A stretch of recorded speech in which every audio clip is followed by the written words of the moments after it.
Okay, so if we can start, I'd perhaps just ask you, we chatted a while back, but sort of an up-to-date view on how COVID's affecting the IT industry, what you're seeing at the moment. Well, pretty much the same as everyone else, Phil, really. So a real downturn in revenues, where people are moving projects from what would have been Q3, Q4 into 2021, Q1, Q2. So lots of businesses are really struggling with cash flow and getting projects over the line. And I think that's across the IT industry. I think software's obviously not been quite as affected because there are different uses for this. But for hardware, certainly people are reviewing hardware purchases, and larger projects are being moved to 2021. So it's challenging, and I think that it's a time that businesses need to look at, do they prepare for the future, as well as trying to defend their place in the market currently, and what do they do with their staff? And I think as we come to the end of furlough, that's a question for a lot of businesses. And it's encouraging to hear that a lot of businesses in the industry are going to look at keeping those staff, but training them and making sure they're stronger for the return of business, hopefully in Q1 of 2021. But yeah, I think it's a worrying time for all leaders across the industry. I guess that the obvious question then from that is you're launching the EonStor CS, if I'm right. So were you tempted maybe to think push that launch back, or I guess what put it the other way, why are you going ahead with the launch? What is the thing? So we actually launched it first in the UK back in March.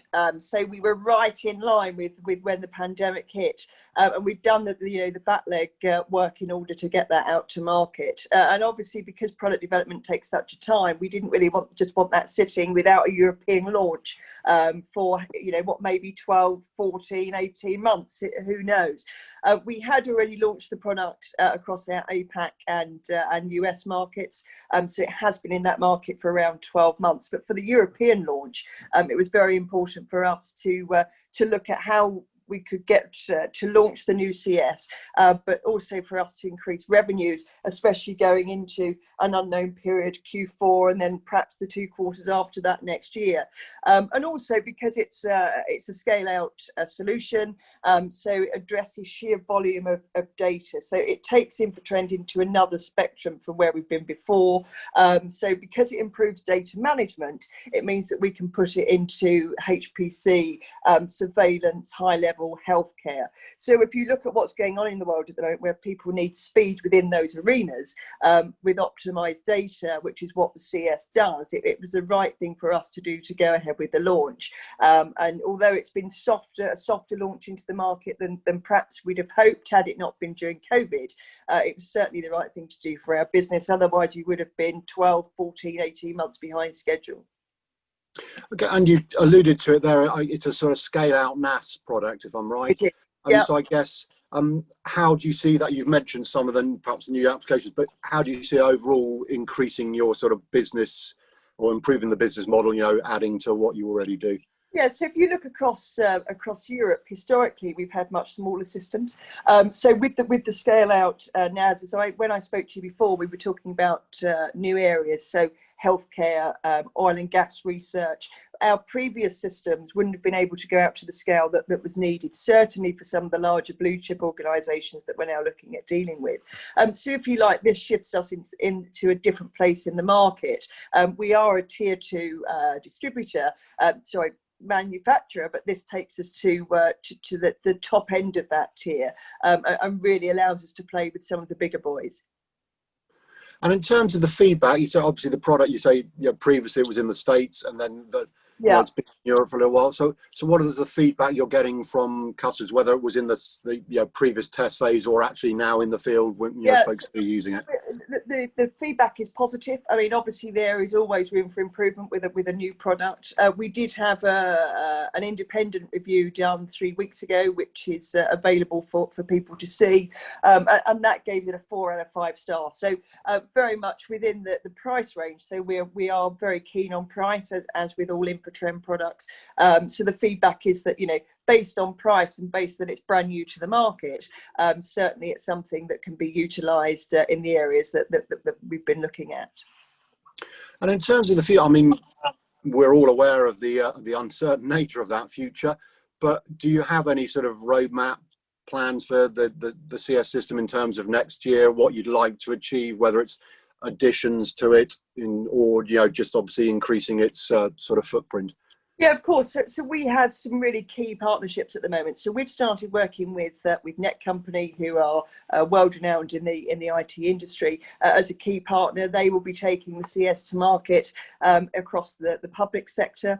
They'll be working very closely with Global Distribution, who are one of our key distribution partners, and then with us. So if you like, it's a complete three-tier channel approach to the market. As well as that, we'll be working with other key resellers and distributors, not just in the UK but across Europe, to really look at drilling down into becoming part of 2021 business plans for organisations. So our Q4 is very much about penetrating those markets where we see possibilities that we know are, despite the COVID situation, going to need our product, and make sure we're part of their business plan and budget for 2021. So the key for us is very much about partnership throughout the channel to ensure maximum exposure, brand awareness, and of course that leads to results. And just in terms of that sort of channel mix, are there some of the companies, dare I say, sort of generalists, and some of those specialists? We obviously reference HPC, and maybe the AI market's growing, so you're looking for a mixture, so people that just have a range of customers and some that specialize in certain industries. Absolutely. So for the longevity of our business, we have to have different tiers.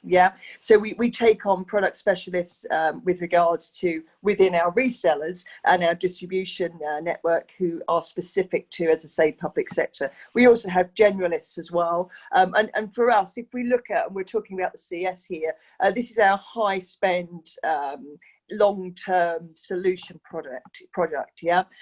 We also then, off the back of that, through these new distribution channels, can look at additional Infotrend products off the back of CS. So CS may be for the very, very top end of public sector, and that then leads us on to other opportunities through those channels. So we have gone specialist in our approach because we think that's where the growth is going to be when we look at the media and entertainment business, which is where our core business has been for 25 years, is probably not going to recover until the end of 2021. So we have to have this new targeted approach with new partners who are specific to the industries that we are looking to target. And just before we finish, I mean, we're aware, through the news and stuff, all the industry sectors that are really feeling the pinch in the current scenario. I mean, how do you see the IT industry? I suppose everyone's been moving to, like, we're doing Zoom and stuff, so there's obviously been growth, but I guess as industry sectors potentially disappear and stuff, will that impact on the fact that obviously those companies no longer need IT solutions? So I guess, how do you characterize the IT prospects? It's a bit of carrot and stick, I think. So look, I think that I think we'll lose some smaller IT businesses, software and hardware, distributors, manufacturers and resellers. And I think that that's why it's key at this stage to have a short-term plan. Obviously, it's been very reactive for a lot of businesses. But I think that those businesses that have worked hard over the last 6 months to look at what life is going to be like after Q4, rather than just looking at up to Q4 of this year, will be in a better position. But look, we haven't got a crystal ball, but I don't think it's all doom and gloom. And I just think it's about being able to move into the correct markets, or the markets where your systems or your hardware can be used.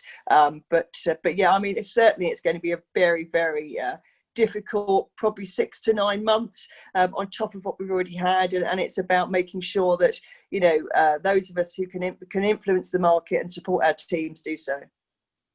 And just quickly on that customer front, I mean, you identified the fact, obviously, that everyone sort of initially panicked, and it was all sort of elastic bands, I don't know, whatever, to try and get a solution to help them work in the short term. Are you beginning to have conversations, I guess, with customers as to that, longer term, the hybrid model that people are talking about, or is it still firefighting, or what's that? I think it depends on the size of the business. I think some of the larger organisations, so FTSE 100 commercial businesses, are obviously a lot more planned. I think that some smaller businesses are reactive because they're still having to be. Yeah. So some of these guys are absolutely fighting for survival. You know, unfortunately, I think they will be some of the ones that we will lose. But, you know, I just hope that as a community and as an industry, people can pull together with experiences in order to help, you know, all businesses within sectors over the coming 6 to 9 months. But I think it's you know, a realization that we will lose some. Okay, well, thanks a lot for sharing those thoughts with us, and thank you again. Thank you very much. Cheers.